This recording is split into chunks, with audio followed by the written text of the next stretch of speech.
자, 이제 70페이지에 제일 먼저 이제 수요를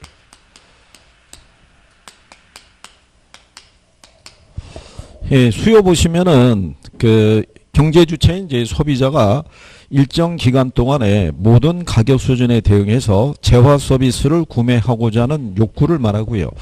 수요량이라는 것은 일정 기간 동안에 특정 가격 수준에 대응해서 소비자가 구입하고자 하는 최대 수량을 얘기를 해요. 그죠? 그 일반적으로 여러분들이 생각하는 수요 있죠. 수요는 그냥 물건을 사려고 하는 사람들의 욕구 있죠. 그걸 수요라고 생각하시면 되겠고요.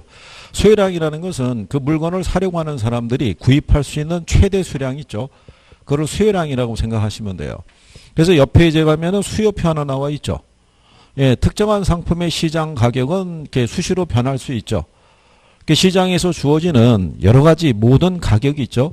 가격에 대응해서 소비자가 구매하고자 하는 욕구를 나타낸 것을 뭐라고 그런다. 그걸 수요라고 얘기하고요. 근데 만약에 시장 가격이 200원으로 결정이 됐을 때 있죠. 그때 이 사람이 구입할 수 있는 최대 수량은 20개가 되겠죠. 그거를 우리가 수요량이라고 생각하시면 되는 거예요. 그래서 여러분 시험에는 수요량에 대해서는 한번 이제 언급이 됐는데 그건 한번 뭐 나왔던 이제 그런 수준이고요. 근데 요 수요에 대해서 일단 한 가지 알아두실 거는 거기에 보시면 이제 수요의 성격이 있는데 이게 사전적 의미라는 거예요. 그러니까 이게 사전적 개념이라는 거는 요 수요라고 얘기하는 건요. 말 그대로 특정한 상품을 구매하고자 하는 욕구이자 뭐를 나타내는 거예요. 계획을 나타내는 것이지 이게 실제로 구매한 양을 나타내는 건 아닌 거예요. 이게 작년 시험에 나온 거예요. 그러니까 요 수요라는 거는 실제 구매한 양을 나타난다 그러면 틀리는 거예요. 말 그대로 욕구이자 뭐라는 거예요? 계획이라는 거예요. 여러분들도 마트에 쇼핑하러 갔다가 원래는 뭐 이런 거 저런 거 살라고 생각하고 갔는데 막상 나올 때는 원래 생각했던 거하고는 전혀 다른 애들을 들고 나올 수도 있어요, 없어요? 그럴 수도 있는 거예요. 그래서 이게 욕구이자 계획일 뿐이지 실제 구매한 양이다 그러면 틀리는 거예요. 그래서 그 정도 알아두시고요.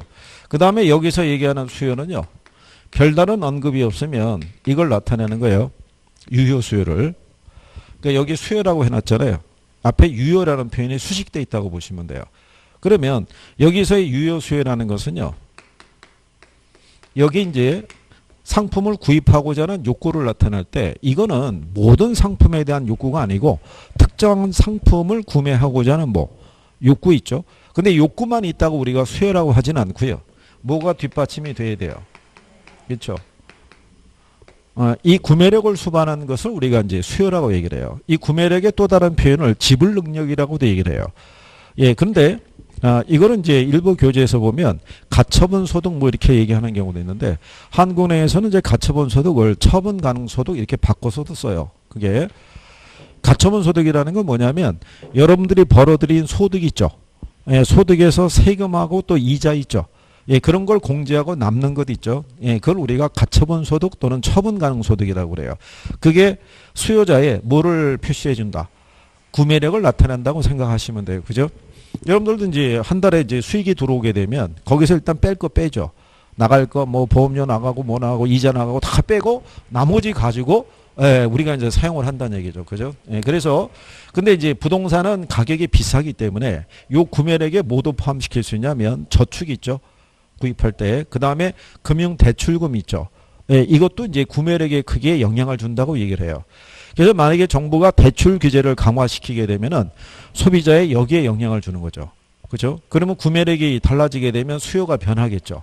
이게 커지면 수요는 늘어날 거고 이게 줄어들면 수요는 줄어들 수밖에 없다라고 이렇게 인식하시면 될 거예요. 무슨 말인지 하시겠나요? 그런 내용이에요. 그 다음에 그 세 번째로 보게 되면 무슨 개념이 있냐면 유량이라는 것은요. 수량의 흐름을 얘기하는데 얘네들은 뭐가 명시가 됐을 때 기간이 명시가 됐을 때 그 수량의 의미가 분명해진다라고 얘기한 거예요. 그죠? 근데 이제 경제학에서는요. 재화를 보게 되면 비내구재라는 애가 있고요. 얘를 단용재라고도 얘기를 해요. 그 다음에 내구재라는 애가 있어요. 비내구재 또는 단용재라는 것은요. 한 번 사용하면 효용이 없어진 애들을 우리가 비내구재 또는 단용재 이렇게 얘기를 해요. 근데 왜 편의점에서 컵라면 하나 샀잖아요. 봉투 뜯어가지고 뜨거운 물 부어서 먹고 나면은 걔는 바로 우리가 폐기해야 되죠. 그런 애들이 단용재라고요. 한 번 사용하면 효용이 없어진 애들. 그죠? 근데 내구재 같은 경우는 효용이 오랫동안 지속된 애들을 뭐라 그런다? 걔들을 우리가 내구재라고 얘기를 해요. 그죠? 그런데 경제학에서 주로 취급하는 상품은 얘를 얘기를 해요. 비내구재. 그래서 여러분들이 우리 지난번에 얘기했지만 올해도 시장에는 얘가 생산이 돼서 공급이 됐어요. 그죠? 예. 근데 작년에도 얘는 역시 생산이 돼서 시장에 공급이 됐잖아요. 그럼 작년에 공급된 사과는 지금 어떻게 됐겠어요? 다 소진이 됐겠죠. 그러니까 이런 이제 비내구재를 취급할 때는 어느 기간 내에 어느 만큼 생산하고 소비했느냐를 파악하는 게 더 중요해요. 근데 주택 같은 경우가 올해 신축된 주택이 있겠죠. 근데 작년에 공급된 주택도 있어요, 없어요? 근데 작년에 공급된 주택은 여전히 시장에 머물고 있죠. 근데 얘뿐만이 아니라 10년 전, 20년 전에 공급된 애들도 여전히 시장에 머물고 있는 거예요. 그러니까 이러한 내구재를 취급하고 있는 부동산학에서는 유량뿐만 아니라 절량 개념이 중시되는 거예요. 그래서 여러분들에게 유량과 절량을 구분해서 물어볼 때는 얘를 기준으로 답을 준 거예요. 절량을. 그죠? 예, 그래서 그런 내용이라고 인식하시면 돼요. 그러면 경제학에서는 왜 이 유량 개념이 있을 때 이걸 대입하냐면 지난번에 제가 여러분들에게 그렇게 말씀을 드렸어요. 바깥 양반 용돈을 한 100만 원 주십니까? 라고 했을 때 그 표정을 잊을 수가 없어요. 그 어이없다는 표정을. 그죠? 그래서 100만 원은 꿈도 꿀 수가 없고 그래서 50만 원은 주시냐라고 그랬더니 50만 원에도 반응이 없었던 거예요. 그죠? 도대체 얼마를 줄까? 그죠? 예. 그랬을 때 여기에다가 이렇게 집어넣었더니 표정이 밝아지더라고요. 1년 용돈이 얼마일 때? 100만 원일 때. 그죠? 그러면 자, 얘가 있고 없고의 차이가 크죠. 예. 이 기간이 주어짐으로써 이 수량의 의미가 분명해지잖아요. 자, 어떤 특정한 사람이 사과를 한 박스를 소비하는데 이걸 하루에 소비했다 그러면 많은 양이잖아요. 근데 1년 사이에 소비한 양이라고 그러면 많다고 볼 수가 없겠죠. 그래서 이 기간 개념을 가지고 수량의 흐름을 파악하는 거예요. 무슨 말인지 이해하시겠나요? 그래서 여기 있는 유량 변수라는 건 뭐가 명시가 됐을 때, 기간이 명시가 됐을 때 그 의미가 분명해진다라고 생각하시면 되는 거예요. 그죠? 그래서 유량에 대한 개념이 있다라고 이렇게 그래서 이제 거기에 나온 것처럼요. 하루에 소비된 양인지, 한 달에 소비된 양인지, 1년 사이에 소비된 양인지에 따라서 그 수량의 크기가 달라지겠죠. 예, 그래서 이제 이런 이제 유량 개념을 대입하고 있다. 예, 이런 정도 보시면 되겠고요. 나중에 이제 유량하고 절량에 대한 거는요. 주택 시장에 가서 주택 절량과 유량을 기준으로 우리가 한번 정리하시게 될 거예요. 그 다음에 뒷페이지에 넘어가면 수요 함수라고 돼 있어요. 그죠?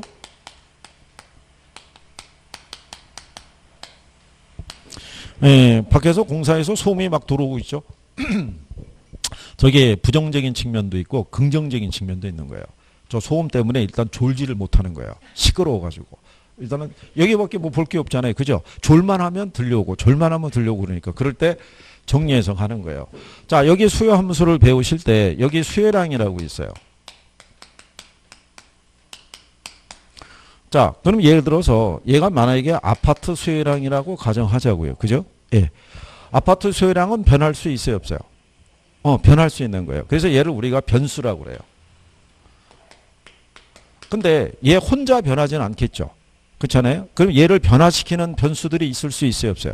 예, 있을 수 있겠죠. 그러면 만약에 아파트 가격이 변하죠. 그럼 얘가 변할 수 있어요, 없어요? 변할 수 있죠. 그럼 만약에 소득이 변하면요. 그래도 얘가 변할 수 있겠죠. 여러분들이 만약에 이 도시에 와서 원래는 아파트를 거래하려고 했는데 아파트 시세가 너무 비싸요. 그럼 아파트를 대신해서 다른 어떤 주택을 소비할 수 있겠어요? 만약에 예를 들어서 빌라라고 가정하면 빌라 가격이 변화도 아파트 소비에는 영향을 줄 수 있다 없다? 있다 이런 얘기예요. 그죠? 그러면 얘네 하나하나가 변하면 얘가 변하겠죠. 그래서 얘네를 우리가 독립변수라고 그래요. 얘네 하나하나가 변함에 따라 얘가 변하기 때문에 얘는 종속변수. 얘네는 무슨 변수라고 그런다? 독립변수라고 얘기를 해요. 그죠? 예, 그랬을 때 여기에다가 이제 요렇게 부호를 이렇게 집어넣게 되면요. 요게 수요 함수를 나타내는 거예요. 그러니까 수요 함수라는 거는 수요량에 영향을 주는 여러 가지 변수들과의 관계 있죠. 예, 이거를 함수로 표시를 해준 거예요. 이거를. 그걸 우리가 이제 수요 함수라고 그러고요. 이렇게 모두 다 표시해 준 걸 광의의 수요 함수라고 그래요. 여러 가지를. 근데 일반적인 수요 함수는 가격과 수요량 사이의 관계를 얘기를 해요. 가격과. 그 다음에 우리가 이제 지난번에 이렇게 얘기해 드린 거예요. 해당 재화라는 애가 있고요.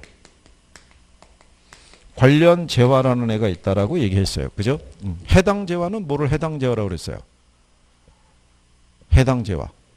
만약에 여러분 시험에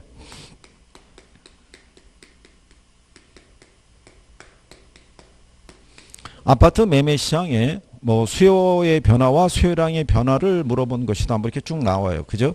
그러면 여기서 이 아파트가 해당 재화예요. 무슨 말인지 아시겠죠? 예, 그러면 여기 보는 관련 재화 있죠? 예, 관련 재화는 해당 재화의 가격과 소비에 영향을 주는 애들을 관련 재화라고 그래요. 무슨 말인지 아시겠나요? 빌라 가격이 오르거나 내리거나 하게 되면 이게 아파트 소비에도 영향을 줄 수 있다 이런 얘기예요. 무슨 말인지 아시겠죠? 근데 만약에 콜라 가격이 변했다고 생각해 보세요. 콜라 가격이 변했다고 아파트의 가격과 소비에 영향을 주진 않겠죠. 걔들은 다른 재화라고 얘기하는 거예요. 이해하시겠나요? 그래서 여기 보면 아파트 가격이 변하면 아파트 수요량이 변하죠. 그러니까 이게 해당 재화인 거예요. 해당 재화의 가격이 변하면 해당 재화의 소비량이 변하는 거예요. 무슨 말인지 이해하시겠죠? 근데 이렇게 빌라 가격이 변해도 아파트 소비에는 영향을 줄 수 있다 없다? 있다. 얘를 우리가 관련 재화의 가격 이렇게 얘기해 주는 거예요.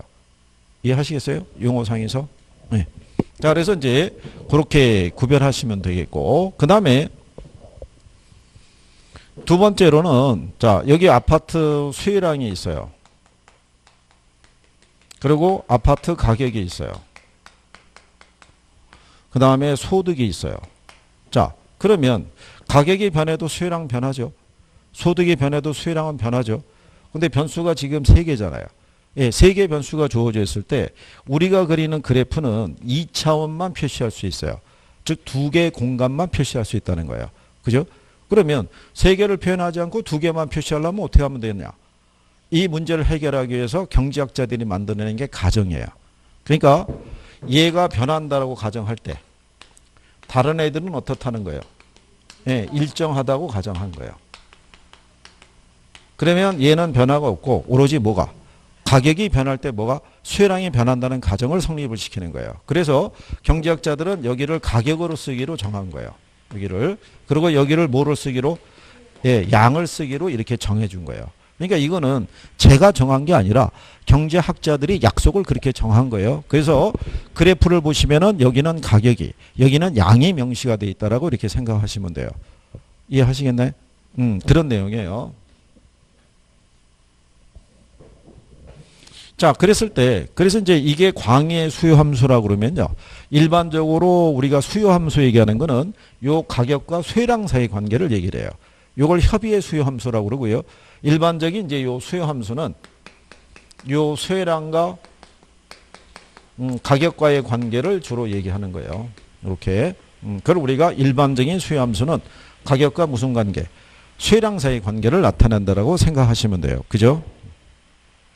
자, 그랬을 때 요 관계를 우리가 이제 기초에서 살펴보시게 되면 자, 여기에 임의의 수요 함수가 있어요. 그죠? 예, 그러면 이 수요 함수를 여기다 쓰면 이걸 교재에서 찾는 사람이 있는데 찾을 필요가 없죠. 이건 제가 만든 거예요. 이거를 120-2p로 해도 되고요. 그죠? 300-5p로 해도 되고 이건 제가 쓰기 나름인 거예요. 그죠? 그러니까 예를 들기 위해서 하나 만든 거예요. 이렇게 110-2p라고 주어져 있는 거예요. 근데 여기 보시면 여기는 요 수요량이잖아요. 그죠? 이것도 지난번에 이거 풀어서 설명해 드렸죠. 네, 그러니까 이거는 영문은 나오거나 그러진 않아요. 근데 다만 경제학에서는 이거를 다 약어로 표시해요. 우리가 해당 재화의 가격이라고 이렇게 명시하는데 경제학에서는 그냥 PX 이렇게 얘기를 해요. XJ의 가격이다 이렇게 얘기해 주는 거예요. 근데 이렇게 부호로 들어오면은 우리가 알 수가 없잖아요. 그죠? 그래서 다 풀어서 얘기하는 거니까. 자, 그러면 여기 있는 수요량이 미지수죠. 얘가. 그럼 얘가 얼마가 되느냐 여부는 얘에 의해서 결정이 되는 거예요. 이 P가 프라이스의 약언이니까 가격이겠죠. 그렇죠? 그러면 우리가 여기다가 가격을 임의로 정해보는 거예요. 가격이 얼마라고? 10이라고. 그러면 P가 뭐로 바뀌는 거예요? 10으로 바뀌니까 그러면 110 마이너스 2 곱하기 10에 논리예요. 그죠? 그럼 110에서 20 빼면 얼마 남으겠어요? 90이 나오는 거예요. 자, 근데 이번에는 가격을 올려보는 거예요. 20으로. 가격이 변하면 양도 변할 수 있어요, 없어요? 변할 수 있겠죠. 그러면 110 마이너스 2 곱하기 20에 논리잖아요. 그럼 110에서 얼마 빼면? 40을 빼면 얘가 얼마? 70이 나오는 거죠. 그러면 결국 여기서 보면 요 수혜량 있죠. 요 수혜량이라는 건 이 가격에서 결정이 되는 거예요. 그죠? 네. 가격이 10일 때는 90이고 20일 때는 얼마? 70. 그러면 여기서 우리는 하나의 변화를 확인할 수 있어요. 다른 요인은 일정하다고 가정할 때 가격이 오르죠. 오르면 수혜량이 줄어요. 그죠? 근데 반대로 가격을 하락시키면 수혜량이 어떻게 돼요? 늘어나겠죠. 그러면 다른 요인은 일정하다고 가정할 때 가격과 수혜량이 있죠. 얘네는 무슨 관계라고 할 수 있어요? 얘네가 반비례 관계라고 얘기하는 거예요. 이걸 우리가 수요 법칙이라고 그래요. 무슨 법칙? 수요 법칙. 이게 기초예요. 그러니까 일단은 수요 법칙하고 공급 법칙을 알았을 때 균형도 정리할 수 있고 탄력성 개념에도 반영을 하는 거예요. 그죠? 그래서 가격이 상승하면 수혜량은 어떻게 돼요? 줄어든다는 거. 이게 나중에 어떻게 쓰여지냐면요.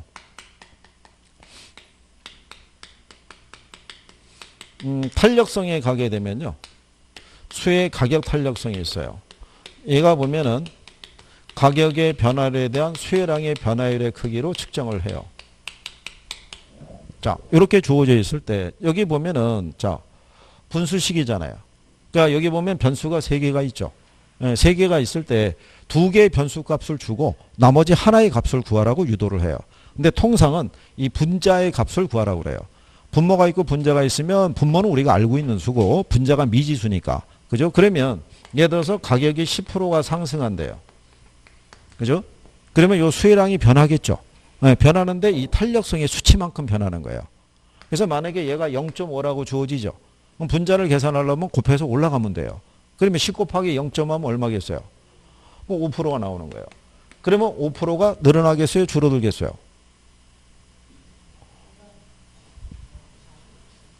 여기 지금 배웠잖아요. 수요 법칙이 뭐예요? 가격과 수혜량은 반비례인 거예요. 얘가 변할 때 얘가 변하는 거예요.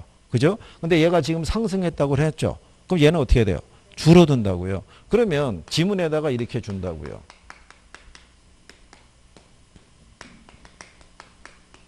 이렇게. 그러면은 이거 간단한 건데 이걸 모르는 사람은 이거 가지고 또 고민할 거 아니에요. 뭐는 구했는데 5%는 구했는데 늘어나는지 줄어드는지 헷갈려가지고 그 다음부터 찍는 태세로 가면 안 될 거 아니에요. 그죠? 그러면 여기 있는 요 수요의 가격 탄력성이 있죠. 얘가 이 법칙을 반영한 거예요.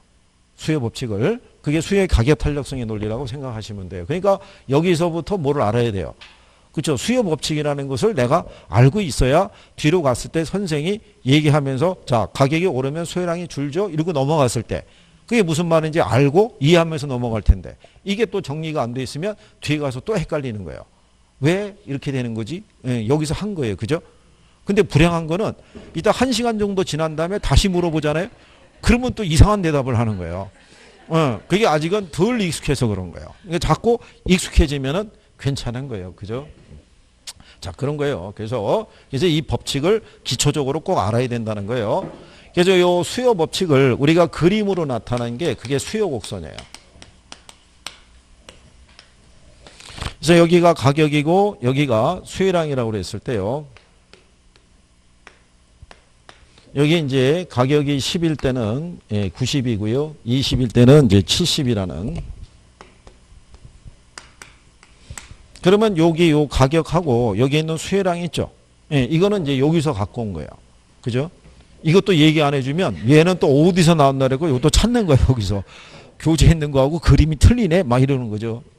자, 그러면 여기 보시면은 20일 때는 수혜량이 70이고요. 10일 때는 수혜량이 90이죠. 그럼 눈에 보이는 두 개의 점이 있죠. 근데 눈에 보이지 않는 점들도 있어요, 없어요? 점들도 있죠. 이 안에서도 가격은 변하고 있을 테니까. 그래서 눈에 보이지 않는 점들도 이렇게 존재하는 거예요. 이 점을 선택해서 연결한 선을 뭐라 그런다? 그걸 수요곡선이라고 그래요. 그래서 이게 그 다른 쪽의 유관 시험에서 뭘 한번 낸 적이 있냐면 다른 요인은 일정하다고 가정할 때 요 수요곡선 있죠. 예, 이 수요곡선을 그릴 때 뭐만 변했다고 보느냐 이런 얘기예요. 뭐만 변했다. 가격만 변한 거예요. 뭐만 변했다? 가격. 그래서 가격과 수혜량이 반비례잖아요. 얘가 올라가면 수혜량은 어떻게 돼요? 줄어들 것이고 얘가 내려가면 수혜량은 늘어날 거 아니에요. 그게 이제 이 곡선으로 나타난 것이다 이런 얘기예요. 무슨 말인지 아시겠죠? 그래서 수요곡선의 기울기는 우하향하는 기울기를 갖는다고 얘기를 해요. 가격과 수혜량이 반비례 관계이기 때문에. 그러면 거기 73페이지에 보시면 박스에 수요곡선이 우하향하는 이유라고 되어 있죠. 그래서 소득 효과가 있고 무슨 효과가 있어요?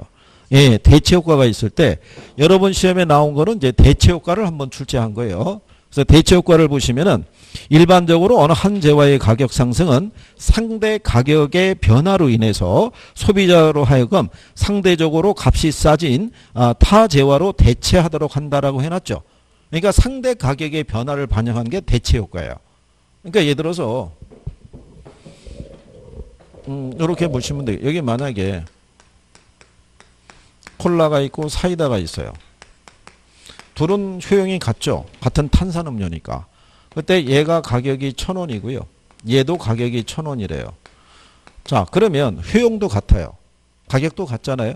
그러면 이제는 선택은 소비자의 기호에 따라 틀려지는 거예요. 콜라 좋아하는 사람은 콜라 마시고 사이다 좋아하는 사람은 사이다를 소비하게끔 돼 있는 거죠. 근데 만약에 콜라 가격이 1,200원으로 상승했어요. 그죠?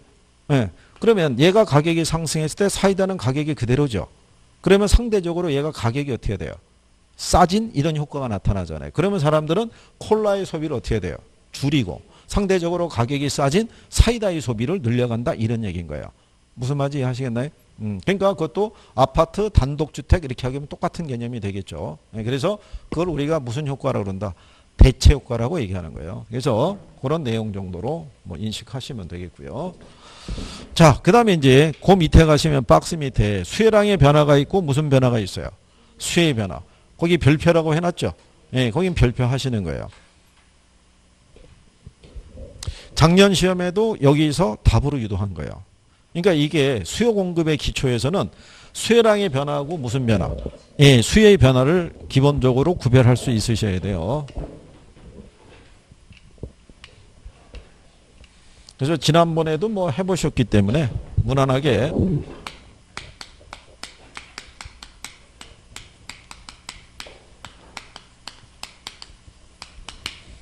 자, 그럼 우리가 이제 한번 이렇게 생각해 보자고요. 아파트 가격 있죠? 예, 얘가 변하면 아파트 수혜량이 변할 수 있어요, 없어요? 있겠죠. 그걸 나타내는 게 수혜량의 변화예요. 그러니까 여기 수혜량의 변화를 측정할 때는요. 해당 재화의 가격 말고 소득이나 기호나 이런 애들은 변화가 없어요. 오로지 뭐만 변했다고? 가격만. 그러면 만약에 아파트에 대한 분양가가 한 1,000만 원일 때요. 소비자들이 소비한 게 한 1,000채 정도가 이렇게 소비가 되고 있었는데 이 가격이 가령 예를 들어서 1,200으로 올라요. 그랬더니 수혜량이 한 800채로 줄어드는 거예요. 얘가 가격이 올랐죠. 여기 수혜량이 줄었죠. 왜 줄었어요? 왜? 가격이 올랐으니까 그게 아니라 우리 조금 아까 수요 법칙이라고 배웠잖아요. 가격과 수혜량은 무슨 관계니까? 반비례니까 얘가 오르면 수혜량이 줄어든다고요. 그죠? 그죠? 자, 그럴 때 이 가격이 만약에 800으로 떨어지게 되면 여기에 있는 요 수혜량이 1200채로 이렇게 변화가 발생할 수도 있다는 얘기예요. 그러면 지금 아파트 수혜량이라는 게 변했어요, 안 변했어요? 변했죠. 얘를 변화시킨 거는 뭐가 변해서? 이 가격 하나만 변했다 이런 얘기예요. 그죠? 그래서 해당 재화의 가격 변화에 의해서 이렇게 수혜량이 변한 거를 용어상에서 뭐라 그런다? 그걸 수혜량의 변화라고 그래요. 그러면 이 변화를 주는 요인이 있죠.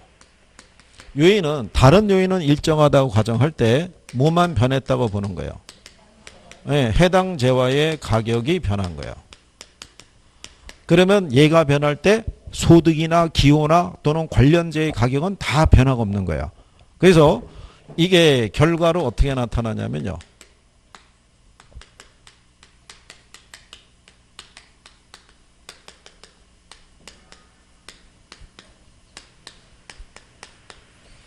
이게 이제 동일한 수요 곡선상에서의 점의 이동으로 나타난다. 이렇게 얘기를 해요.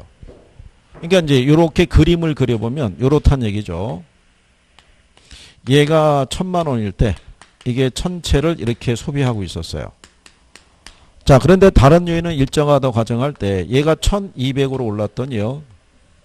얘가 800채로 또는 얘가 800으로 떨어졌더니 수혜량이 이렇게 1200으로. 자, 지금 보면은 아파트 수혜량이 어떻게 돼요? 변했잖아요. 변한 거는 지금 뭐가 변한 거예요? 아파트 가격이 변한 거예요. 그죠?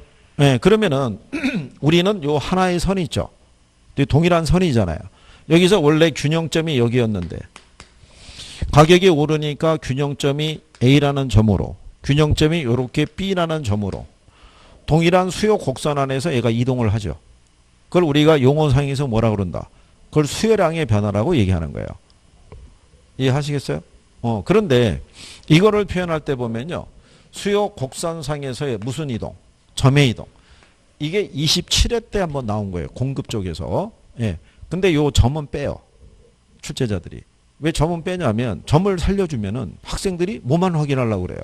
그쵸? 점만 확인하려고 그러니까. 얘는 수술하는 거예요. 그래서 여기까지는 써요.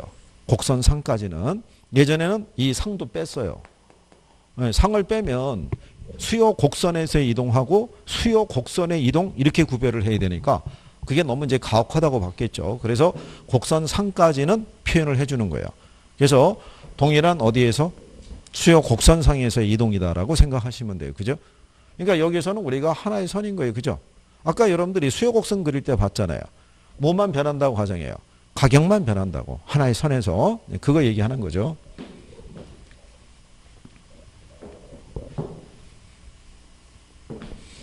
자, 그 다음에 이렇게 보시면요.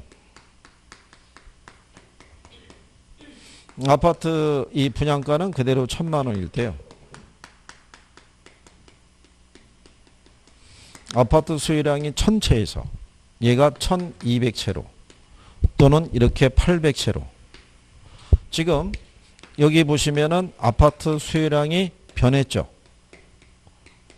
그렇잖아요. 변했는데 얘는 어때요? 그대로잖아요. 근데도 얘가 변할 수 있죠. 그죠? 그러면 얘가 아니란 얘기죠. 그죠? 얘가 가격 아닌 다른 요인에서 변하는 거를 우리가 용어상에서 수요의 변화라고 그래요. 그죠? 그러면 얘를 우리가 변화 주는 거는 얘가 아니라 가령 예를 들어서 뭐가 늘어날 수 있어요? 소득. 그러면 소비하는 양이 늘어날 수 있죠. 근데 반대로 뭐가 줄어들면 소득이 들면은 소비하는 양이 줄어들 수도 있을 거 아니에요. 그러니까 얘가 아니고 얘 아닌 다른 애들이 변했다는 거예요. 그거를 용어상에서 뭐라 그런다? 네, 수요의 변화라는 거예요. 그러면 자, 이 수요의 변화라는 것은요. 해당 재화의 가격 이외 요인이 있죠. 얘가 변함으로써 수혜량이 변한 거를 뭐라 그런다? 그걸 수혜의 변화라고 그래요. 그러면 결과가 어떻게 나오냐면요. 수요 곡선의 이동으로 나타나는 거예요. 작년 문제의 답이 이거였어요. 그죠? 해당 재화의 가격 이외 요인의 변화로 뭐가 변할 수 있다. 수요량이 변해서 수요 곡선이 좌측 또는 우측으로 이동하는 것 있죠. 그거를 말한다. 수요의 변화라는 게 그게 답이었어요. 5번 지문에.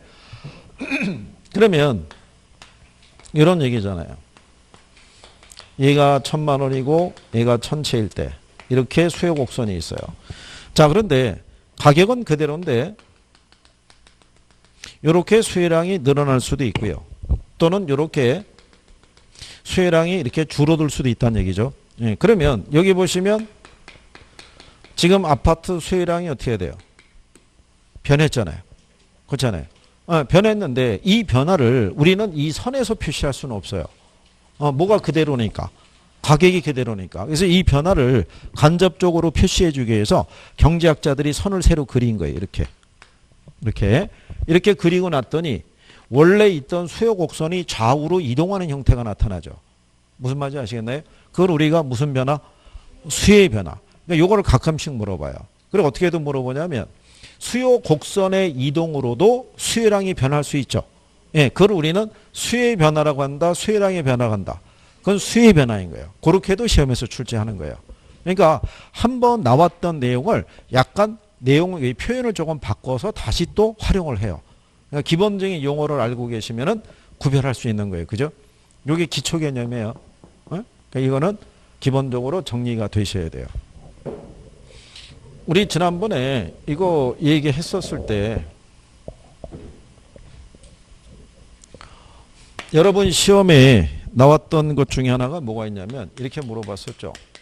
아파트에 수요 변화 요인이 있죠. 무슨 요인? 수요량 변화 요인이 있죠. 이게 올바르게 연결된 것 있죠. 네, 그거 물어봤을 때. 그러면 여기서 해당 재화가 뭐라고 그랬어요? 이거요, 아파트. 줬잖아요. 그러면 여기서 우리는 얘는 볼 필요가 없는 거예요.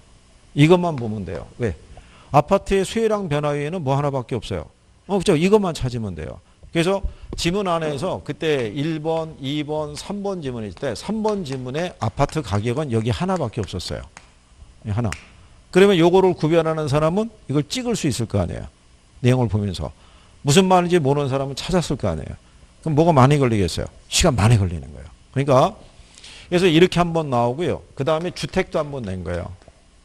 주택의 공급 변화 요인하고 공급량 변화 요인이 있죠. 이거 낸 거예요. 그러면 똑같잖아요. 여기도 해당 재화가 뭐예요? 주택. 그럼 주택의 공급량 변화 요인은 뭐예요? 그러니까 주택 가격. 해당 재화의 가격이니까 주택 가격. 그래서 그거는 1번 지문으로 줬어요. 주택 가격의 상승이라고. 그러니까 아는 사람은 문제가 쉬운 거고 모르면 또 찾아야 되는 거죠. 그죠? 네, 그래서 기본적인 내용만 잘 정리하시면은 무난하게 답을 확인할 수 있다. 뭐 이런 얘기죠. 이해하시겠어요? 네? 괜찮아요. 또 지금 이해가 안 된다 그래서 뭐 크게 낙담하거나 그러실 필요는 없어요. 그죠? 네? 그리고 제가 눈에 얘기하죠. 혹시 나만 이해가 안 되고 있는 건가? 그건 아닌 거예요. 예, 속으로 속 타는 사람들은 여러 사람이 있는 거예요. 그죠? 예, 그냥 표정 관리는 잘하고 있다. 뭐 이런 얘기죠. 학원에 오셔가지고 본능적으로 터득하시게 되는 게 그게 표정 관리예요. 그렇잖아요. 그러니까 주변 사람에게 자기의 어떤 약함을 보여주고 싶지 않은 거예요. 그래서 그 관리는 뭐 대단하다는 얘기죠. 자, 그 다음에 이제 여러분들은 74페이지에 가시면 수요 변화 요인이라고 있어요. 그죠? 거기도 별표 해놨죠. 걔도 별표 하시는 거예요. 자, 그러면 여기서 물어보는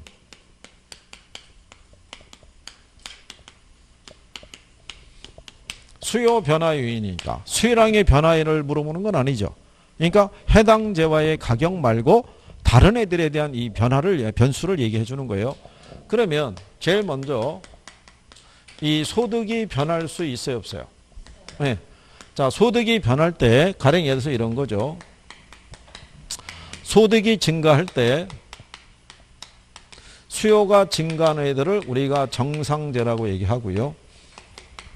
이 수요가 감소하는 애들을 우리가 열등재라고 얘기를 해요. 그리고 요 수요가 불변인 애들 있죠. 얘네를 우리가 중간재라고 얘기를 해요. 그죠? 예. 얘는 아직은 뭐 지문 말고는 등장한 적은 없는데요. 여기 있는 중간재라는 건 된장, 고추장, 간장 뭐 이런 거 얘기하는 거예요. 예, 소득이 늘었다고 해서 걔들을 그죠?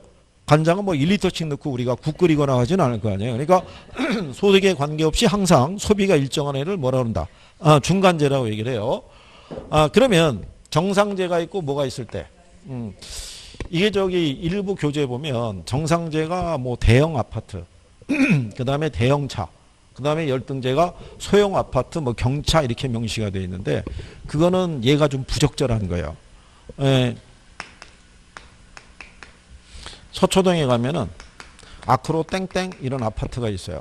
여기에 84평방미터짜리가 있는데 84평방미터면 평형으로 따지면 24, 5평 돼요. 그죠? 네. 이 시세가 얼마겠어요? 이거 한 10억 넘어요. 네? 무슨 말인지 아시겠죠? 그러니까 이게 규모나 이런 걸로 판단하면 안 되는 거예요. 이 자체가. 지금 예를 들어서 걸어다니는 분이 있죠.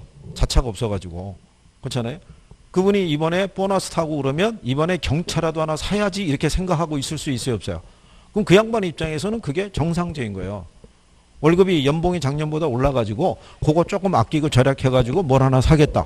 경차를 사겠다. 그러니까 여기서 얘기하는 정상제라는 거는 소득이 증가할 때 뭐가 늘어나면, 네, 수요가 늘어나면 정상제예요. 그죠? 그러니까 우리가 지난번에 얘기했지만 공장에서 제품을 생산할 때 너는 정상제고 너는 열등제라고 라벨을 붙여서 생산하는 건 없다는 얘기예요. 시장이 일단 출고가 되고 난 다음에 소득의 변화와 사회 인식의 변화에 따라 정상제가 열등제 취급받을 수도 있고요. 열등제로 취급받던 애들이 정상제 취급받을 수도 있다는 얘기예요. 무슨 말인지 이해하시겠죠? 그래서 그런 내용으로 생각하시면 돼요. 우리가 가장 보편적으로 정상제 취급받다가 열등제 취급받는 대표적인 애가 삐삐라고요. 예전에 그 삐삐 처음에 나왔을 때는 다 정상제였어요. 그때 사람들이 뭐 했냐면 월급 파가지고 한두 달에서 조금씩 떼어가지고 뭐를 사겠다고 삐삐 사겠다고 그랬는데 지금 삐삐 차는 사람이 있어요, 없어요? 없잖아요. 그러니까 지금 걔는 소비자 물가지수 산정 품목에도 빠져 있는 거예요. 그러니까 그런 내용이라고 생각하시면 되는 거예요. 이해하시겠나요?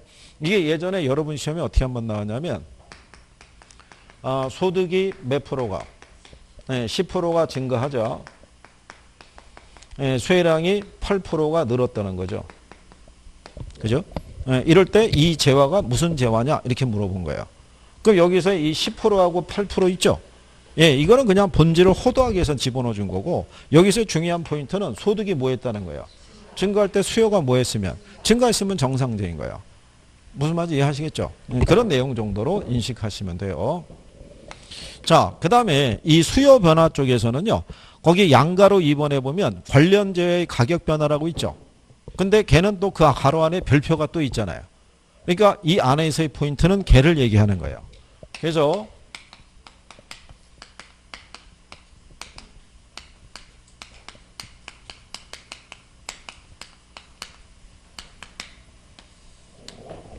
자, 그러면 여기서 우리가 뭐를 알아야 돼요? 관련 재화 있죠. 얘를 알면 되는데 제일 먼저 나온 애가 뭐가 있냐면 얘가 대체제예요. 대체제라는 건 말 그대로요. 대체할 수 있는 재화예요. 그죠? 근데 여기 요 경제학에서 얘기할 때 요 수요 있죠. 이 수요자들은 효용 극대화의 바탕을 둔 합리적 소비 행위를 하려고 그래요. 합리적 소비를. 원래 이 경제학에서 얘기할 때 합리적 소비 행위는요. 효용과 대가가 1대1로 교환되는 것을 합리적 소비 행위라고 그래요. 그죠? 그러니까 가령에 들어서 여러분들이 이번에 G로 시작되는 뭐 요즘 뭐 성공 그러면 뭐 이거 CF로 나오고 뭐 그러는데 얘 3000cc짜리를 샀어요. 현금 5천을 주고. 그죠? 근데 5천만 원을 일시불로 주고 저 차를 샀잖아요. 사고 한번 주행을 쫙 했어요. 그러면 5천만 원어치 효용이 나에게 한꺼번에 주어지는 게 아니죠. 그렇잖아요. 내가 몇 년간 얘를 타고 다니면서 그 효용이 나눠서 지급이 될 거 아니에요. 그러면 나도 얘를 구입할 때 어떻게 구입하는 게 할부로 구매하는 게 그게 합리적 소비인 거예요. 무슨 말인지 아시겠죠? 그러면 나머지 여윳돈을 가지고 또 다른 재화를 소비할 수 있어요, 없어요? 있을 거 아니에요. 그래서 내가 소비하는 모든 재화에서 얻어지는 효용의 크기가 같도록 소비하는 행위를 한계용 균등의 법칙이라고 그래요. 그 효용에서 거기까지는 나오지는 않고 그러면 소비자들이 여기서 얘기하는 건 뭐냐면 두 개의 재화의 효용이 비슷하잖아요. 그럼 이 소비자들은 가격이 싼 걸 소비하는 것을 합리적 소비행위라고 생각해요. 효용이 비슷하면. 그러면 예를 들어서 이런 거예요. 여기 있는 대체자에 있을 때 우리나라 속담 기준하게 되면 꽁 대신 닭이라는 거예요. 그죠? 우리가 왜 육수를 낼 때 꽁고기로 육수를 낼 수도 있고 닭고기로 육수를 낼 수가 있죠. 근데 꽁고기가 너무 비싸면 우리는 뭐를 집어넣고 닭고기 집어넣고 육수를 낼 수 있는 거예요. 맛은 비슷할 거 아니에요. 그죠?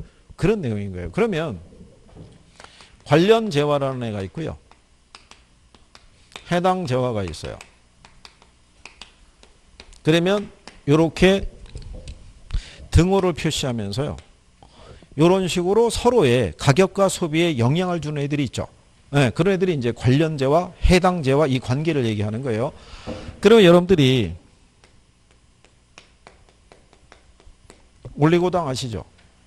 얘 무슨 맛 내는 거야? 단맛 낼 거야. 근데 얘가 가격이 비싸죠.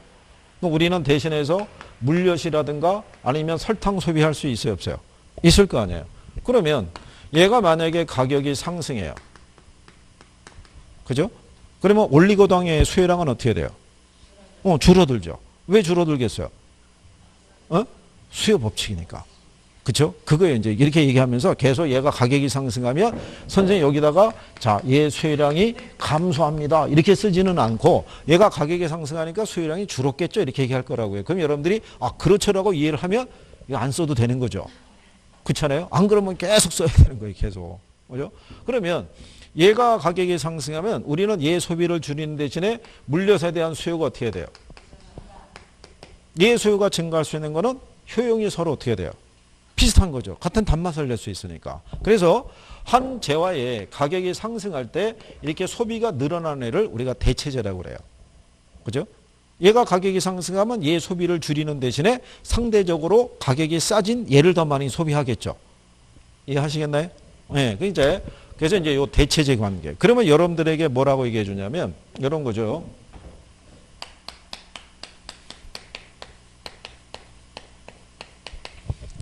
아파트 매매 시장에서요. 대체제인 단독주택 가격이 상승했대요. 그러면 아파트에 대한 수요는 어떻게 되겠어요? 그렇죠. 이게 작년 문제 답이었어요. 이게. 그러면 여기 보면 아파트 매매 시장이라고 줬죠. 그럼 얘가 해당 재화인 거예요. 아파트 매매 시장이라고 줬으니까. 그런데 얘가 무슨 재라고? 대체재라고. 그러니까 단독주택 가격이 상승하면 아파트 소비가 늘어나겠죠. 이해하시겠나요? 네. 그래서 용어를 잘 이해하시는 게 필요한 거예요. 이 대체재 보완재 관계는 외워서는 답이 안 나와요. 이해를 해야지만 답을 여러분들이 구할 수 있다 이렇게 생각하시면 돼요. 근데 우리가 또 반대로 이렇게 얘기할 수 있죠. 대체재의 가격이 상승했다고 해놨잖아요. 가격이 하락할 수도 있어요, 없어요? 네. 가격이 하락하면 단독주택의 수요량이 어떻게 돼요? 그렇죠. 늘어날 거 아니에요. 그러면 아파트의 수요는 그렇죠. 줄어드는 거예요. 그래서 한 재화의 가격의 움직임에 대해서 소비의 움직임이 같이 가는 애가 대체재인 거예요. 그러니까 가격이 비싼 애 소비는 줄이고 비슷한 효용을 갖고 있는 애 소비가 늘어난다는 얘기예요. 그런 애들은 무슨 재화라고 한다? 대체재라고 얘기하는 거예요. 그러니까 여러분들은 평상시에 마트에 가서 이 소비할 때 이렇게 소비해요. 그죠? 다만 여러분들이 이 재화가 대체재다 이렇게는 얘기를 안 하는 것뿐이죠. 그죠? 그렇잖아요? 그러니까 오늘도 여기서 배워가지고 집에 가서 옆집 여자에게 대체재하고 보완재를 설명하려고 그러면 그 여자는 상당히 기분이 나쁘죠. 그렇잖아요? 아니 인간이 어저께까지만 해도 드라마 얘기하다가 갑자기 학원 갔다 오더니 대체재 찾고 그러네? 그러면 삐질 수 있어요 없어요? 삐질 수 있어요. 그래서 나중에 시험이 끝나면 그 여자가 움직이기 시작해요. 그래갖고 확인을 해요. 어떻게 됐는지. 그래서 여러분들이 합격을 하면 요즘 시험이 쉬운 모양이지 이러고 넘어가는 거예요. 근데 떨어지면 어떻게 되는 거예요? 반상에서 얘기하는 거예요. 아무개 엄마가 이 시험 봤는데 떨어졌다고. 그러니까 조심해야 돼요. 자, 그래서 대체재 배우신 거고요. 그 다음에 뭐가 있냐면 보완재가 있어요. 자, 보완재는 애는요. 우리나라 속담 기준하게 되면 바늘과 실의 관계예요. 그죠? 그러면 관련 재화가 있고 해당 재화가 있으면요. 두 개를 결합해서 썼을 때 효용이 발생해요. 그러면 예를 들어서 여러분들이 만약에 바느질을 하려고 그래요. 그러면 바늘만 사갖고는 바느질을 할 수가 없죠. 뭐가 있어야 돼요? 그래서 둘이 같이 써야 돼요. 그죠? 그러면 가령 예를 들어서 바늘 가격이 상승해요. 그러면 바늘의 수요량이 어떻게 돼요? 줄을 거 아니에요. 그러면 실의 수요는 어떻게 돼요? 얘가 줄을 거 아니에요. 그죠? 그러니까 얘네들은 소비의 움직임이 같이 간다고요. 같이 써야 되니까. 무슨 말인지 이해하시겠나요? 그래서 얘는 한 재화의 가격이 상승할 때 소비의 움직임이 반대로 가는 애들이 뭐? 보완재라고 얘기하는 거예요. 보완재. 그래서 여러분들이 우리가 왜 골프 치라고 그럴 때 골프채만 있어서는 안 되잖아요. 공이 있어야 되잖아요. 그죠? 그러면 만약에 골프채 가격이 폭등하죠. 그럼 골프채를 안 사는 사람이 공은 사겠어요? 안 살 거 아니에요. 이렇게 소비의 움직임이 같이 가는 애들이 무슨 제가다? 그게 보완제예요, 보완제. 그래서 그거를 여러분들이 용어를 잘 이해하시면은 쉽게 풀어갈 수 있는 거예요. 그러니까 이해하셔야 돼요. 그리고 강의를 듣다 보면요. 그때 딱 감이 올 때가 있어요. 아, 이거 알 것도 같아? 그럴 때 걔를 붙잡고 내 것으로 만들어줘야 돼요. 여기서 손을 놔버리면은 3월달이 됐을 때 다시 들었을 때 그 감이 다시 그때쯤 생길까? 뭐 이런 정도예요. 이거를 빨리 정리해야 여러분들이 5, 6월달 정도에 투자하고 금융을 정리하고, 그죠? 7월달에 간평 정도 용어 정리가 되면 학계론에서는 웬만하면 60 이상이 나와요. 그러면 여러분들이 안심하고 어디로 넘어갈 수 있어요? 2차를. 집중적인 투자할 수 있어요. 그죠? 그러니까 올해 많이들 합격을 하셔야 되는데, 그러기 위해서는 공부를 좀 하셔야 되고, 그죠? 네. 네. 언젠가는 남아서 공부를 좀 하겠죠? 언젠가는? 그죠? 제가 다른 학원에 가가지고 일일이 다 물어봤어요. 언제부터 남을 거냐? 그죠? 물어봤더니 오늘부터 남는다는 사람은 한 사람도 없어요. 날이 따뜻해지면 하겠다는 둥 뭐 이런 소리를 하고 있는 거죠. 근데 가만히 생각해 보시면 우리 한 다다음 주 되면 저기 구정이에요. 구정 지나면 2월이에요. 2월. 그죠? 2월 달에 우리 4번 만나면 3월이에요.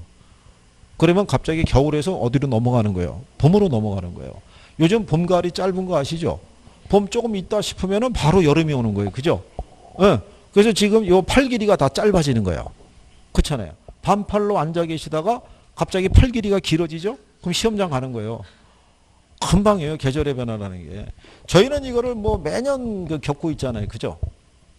그러니까 지금 초반에 열심히 하시는 분이 동차 합격할 수 있는 거예요. 나중에 그것도 차이가 있어요. 물론 1차 합격에도 기쁘지만 동차 합격하죠. 이것도 틀리다고요. 처음에 1차 합격했다는 기분이 좋아요. 그런데 학원에서 합격자 모임한다고 오라고 그래요. 그럼 1차 합격한 분들은 안 나오려고 그래요. 왜? 모인 사람들은 다 합격한 사람들이니까. 우리가 그런 소외감을 겪을 일이 없잖아요. 그죠? 그러니까 한 번에 돼야 되는 거예요. 한 번에. 그러니까 지금은 1차 위주로 복습하셔야 돼요. 응? 2차까지 지금 복습하기에는 그는 학습 방법은 그건 아니고 1차 위주로 복습해서 민법하고 학계론을 빨리 궤도에 올려야 돼요. 예, 그러고 난 다음에 나머지 시간에 이제 거기에 정리가 되면 2차를 들어갈 수 있는 거예요. 그러면 이제 1차를 2차 하다 보면은 1차를 손을 놓을 수 있잖아요. 예, 그러면 또 잊어먹지 않느냐고 걱정하시는 분이 있는데 학원에서 중간중간에 매달 이제 모의고사 본다고요. 모의고사 보는 그 내용을 갖고 한번 훑어봄으로써 다시 기억을 되살려 놓고 잊어먹지 않도록 그렇게 하고 2차 공부에 또 주력을 하시면 돼요. 자, 그래서 이제 이 관련제 가격 변화는 이제 반드시 정리하셔야겠고요. 그리고 거기 대체제가 보완제라고 박스에 또 용어 정리가 돼 있죠. 예, 그다음에 이제 그 박스 밑에 가면 여기 하나 있는 거죠. 얘도 이제 시험상에서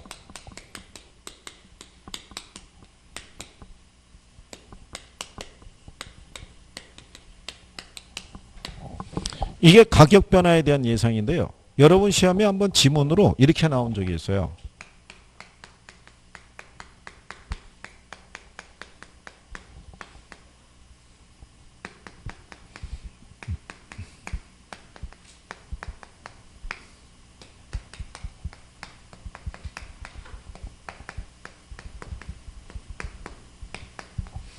아파트 가격 상승이 예상이 되죠. 예, 그러면 이거를 우리가 수요량의 변화로 이렇게 나온 적이 있어요. 그러면 이거는 틀린 지문이죠. 이게 아파트 가격 상승이 있고요. 가격 상승에 대한 뭐가 있어요? 예상인 거죠. 그러니까 가격이 오른 건 아닌 거예요. 오를 거라고 우리가 추정하는 거라고요. 그러니까 얘가 아까 얘기한 수요량의 변화가 아니라는 얘기죠. 얘는 무슨 변화? 수의 변화라는 거죠. 무슨 변화다? 수의 변화. 그러니까 출제자가 이걸 1번 지문으로 넣어준 거예요. 1번은. 그러니까 유인 지문으로 넣은 거죠. 그러면 또 학생들 중에 보게 되면요. 스스로 문장을 완성시키는 사람이 있어요, 없어요? 있어요. 자의적인 해석을 하는 사람도 있고 어떤 분은 적어갖고 계속 돌아요. 뭐 이런 거잖아요. 자, 단독주택 가격이 상승했죠. 그러면 아파트 수요가 어떻게 돼요? 증가하거든요. 그러면 아파트 가격이 상승해요. 그래서 대체제는 가격의 움직임이 같이 간다고요. 그럼 얘가 상승하면은 또 얘 수요가 어떻게 돼요? 줄어들고 얘 소비가 늘어나고 이렇게 돌아가면은 끝도 없이 돌아갈 거 아니에요. 무슨 말인지 아시겠나요? 시험에서 낸 거는 그냥 요 관계만 물어보는 것이지 그 이후까지 물어보는 건 아닌 거예요. 그죠? 근데 성격적으로 이 다음을 계속 돌리는 사람이 있어요, 없어요? 그건 돌다가 보면 자기가 어지러운 거예요. 그러고 난 다음에 이제 어렵다 막 이렇게 생각하는 거예요. 그죠? 주어진 조건에만 충실하시면 돼요. 그죠? 여기도 마찬가지인 거예요. 아파트 가격 상승 예상이라고 했죠. 근데 본인은 여기까지 안 보는 거예요. 가격이 뭐 했다고? 상승했다고. 그러니까 그동안에 배웠던 게 있잖아요. 가격이 변한 거는 무슨 변화라고? 수요량의 변화라고. 그럼 얘가 답이네. 이렇게 가는 거죠. 그리고 틀리는 거죠. 그렇잖아요. 그러고 난 다음에 나중에 채점에서 성적이 나오면 자기가 생각했던 점수하고 틀리죠. 그러면 이제 또 산업인력관리공단 가가지고 난리치는 거죠. 니네가 채점을 잘못했다고. 내 답지 내놔라. 내가 입증해 보일 거다. 막 이렇게 얘기하죠. 지금까지 바뀐 선례가 없죠. 거기서 뭐 난리치고 그랬다가 본인 답지 확인하면은 얼마나 민망하겠어요. 본인이 마킹한 건데. 근데 여러분들이 시험장 가면은요, 여러분들이 마킹한 게 기억이 안 남아요. 이 지문 이렇게 있잖아요. 그러면 내가 답을 잘 모르면 이게 건드린다고요. 이렇게. 이게 건드린 게 있어요. 꼭 얘 중에 하나인 것 같아요. 그래서 보다가 처음에 얘인가? 이렇게 했다가 나중에 보면은 얘가 아니고 뭐 얘인 것 같아요. 근데 막상 마킹을 할 때는 1로 간 거예요. 몇 번으로? 5번으로. 근데 이거는 흔적이 안 남잖아요. 그렇잖아요? 그럼 나중에 나오면은 몇 번의 마킹이 있는지를 몰라요. 그럼 나중에 이제 가다반이 발표가 될 거 아니에요. 근데 가다반이 답이 3번이래요. 그러면 본인은 자기에게 유리한 쪽으로 해석을 해요. 이거는 생각 안 하고 흔적을 살펴보는 거예요. 그래갖고 여기에 선이 하나만 더 거져 있으면 앞만 봐도 내가 여기다 마킹한 것 같아. 뭐 이렇게 생각하는 거예요. 그래서 시험이 끝나고 난 다음에 2개 남는 것 같다. 이렇게 얘기했던 분이 거꾸로 2개가 부족하고 막 이런 상황이 있는 거예요. 지난번에 얘기했잖아요. 그래서 예전에는 왜 시험 끝나면 합격자 모임 했었어요. 그 다음날. 요즘은 그렇게 안 하죠. 그게 후유증이 있어서 그래요. 이게 자의적으로 나는 합격했다고 생각한 사람은 시험 본 다음날 합격자 모임하면 나올 거 아니에요. 본인은 됐다고 생각하고 와고 사진도 찍어요. 근데 나중에 한 달 뒤에 결과가 나오면 그 사람이 떨어진 거예요. 그러면 학원도 난감하고 다 난감한 거예요. 불합격자가 그 안에 끼어서 이러고 있으니까. 근데 그 양반은 어떻게 잘라낼 수도 없어요. 네, 사이드에 있으면 잘라줄 수 있겠는데 가운데 끼어가지고 이러고 있으니까. 그래서 그 이유는 그래서 여기 보면 얘는 가격 상승이 아니라 가격이 상승할 거라고 어떻게 되는 거예요? 예상이 되는 거예요. 그러니까 이거는 수요량의 변화가 아니라 무슨 변화다? 수요의 변화인 거예요. 가격이 상승할 거라고 예상이 되면 수요는 어떻게 돼요? 수요는 늘어나는 거예요. 그게 소비자들은 합리적 소비라고 생각하는 거예요. 어차피 내가 소비해야 될 제품인데 얘가 다음 달이면 가격이 2배, 3배로 뛴대요. 그 오르기 전에 어떻게 돼요? 사는 게 유리하잖아요. 무슨 말인지 하시겠어요? 네, 그래서 그 내용까지 정리를 해줄 수 있으시면 돼요. 그 다음에 여기 보시면은 뒷페이지 넘어가 보시면 상단에 문제로 확인하기라고 해놨죠. 예, 거기 보시면 아파트 매매 시장에서 수요량과 수요의 변화를 물어봤죠. 예, 그래서 1번 지문을 보면 아파트 가격 하락이 예상이 되면 이렇게 해놨잖아요. 그럼 얘는 수요량의 변화가 아니라 무슨 변화? 그렇죠. 얘는 수요. 그러니까 걔가 틀린 거예요. 그죠?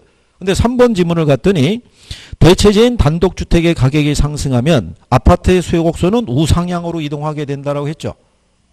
그죠? 우리 지난번에 그 방향 얘기한 거 기억하시죠? 자, 근데 이거는 왜 가르쳐 드리냐면 그 방향에 대해서는 29회 때만 나온 거예요. 예, 그 이전에는 나오지도 않았고 30회 때도 안 나온 거예요. 예, 그러니까 근데 선생들은 이게 기출에서 나왔기 때문에 모의고사에서 이 방향을 쓸 거라고요. 그러니까 알고는 계시면 되는 거고 지난번에 우리가 이렇게 했어요. 얘가 우측이고 좌측인 거죠. 얘가 위에고 얘가 아래가 되겠죠.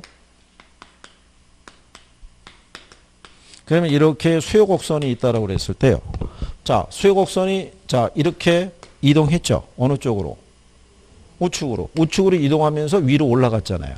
그래서 우리가 우상향 또는 우상방으로 이동했다고 얘기를 해요.